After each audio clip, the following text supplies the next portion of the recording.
ভক্তির কথা কয় ভক্ত মিলে লাখে ভক্তি মিলে কয় শুনো শুনো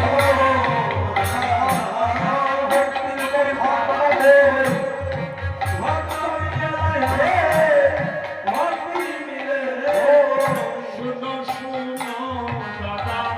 ভক্তির কথা দিয়েছি আমারও দিল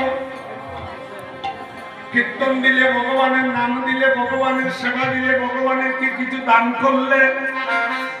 এই দান ভগবান ফেরত দিতে আমাদের ভক্তের